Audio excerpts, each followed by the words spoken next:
દક્ષિણ ગુજરાત વીજ કંપનીના વીજ ધાંધિયાથી પરેશાન યોગચોક વિસ્તારના લોકોએ અનોખી રીતે વિરોધ દર્શાવ્યો હતો।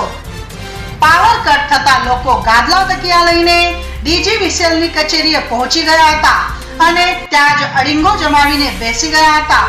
લોકોએ જણાવ્યું હતું કે છેલ્લા કેટલાક સમયથી રોજ પાવર કટની સમસ્યાનો તેઓ સામનો કરી રહ્યા છે, ત્યારે કંટાળીને તેઓએ આ રીતે વિરોધ પ્રદર્શન કરવાની ફરજ પડી હતી। અપડેટ ન્યૂઝ માટે જોતા રહો અભય ટાઈમ્સ, સબસ્ક્રાઇબ કરો અને બેલ આઇકોન જરૂરથી વગાડો। જી, આપને શું તકલીફ છે અને આપણે આજ તમે લોકો ગાડલા ને ગોદડા લઈને અહીંયા આવ્યા છો એનું કારણ શું? એમાં એવું છે, અમારી સોસાયટીમાં અઠવાડિયામાં આ લોકો 3 દિવસ જ પાવર આપે છે।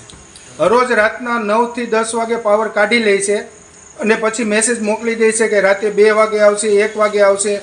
અને અહીંયા ઓફિસ પર કોઈ ફોનમાં રિસ્પોન્સ આપતા નથી। મોદી સાહેબને ફોન કરીએ તો એ એવું કહે છે કે અમે કામમાં છીએ, કોઈ સંતોષપૂર્વક જવાબ આપતા નથી અને એની રીતે દાદાગીરી કરે છે। આ લોકો ટોરન્ટ કરતાં વધારે પણ યુનિટનો ભાવ લે છે, ફેસિલિટી કોઈ જાતની આપતા નથી। અને હજી તો એ લોકો મીટરમાં સિમ કાર્ડ લાવવાના છે, એને મીટરમાં સિમ કાર્ડ નથી લાવવાના, એને ટીસીમાં સિમ કાર્ડ લાવવાના છે કે ક્યાંથી પાવર કટ થવાનો છે એને પહેલાં એડવાન્સમાં જાણ થઈ જાય એવી ટેકનોલોજી પહેલાં લાવવાની છે।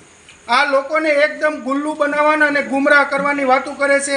મોદીને ફોન કરો તેમ કે આ સાહેબને ફોન કરો, આ સાહેબને ફોન કરો, તા એકબીજા ખોર એમાં કરે અને પબ્લિકનો કોઈ સામાન્ય માણસનો કોઈ પણ જાતનો આ લોકો સોલ્યુશન લાવતા નથી।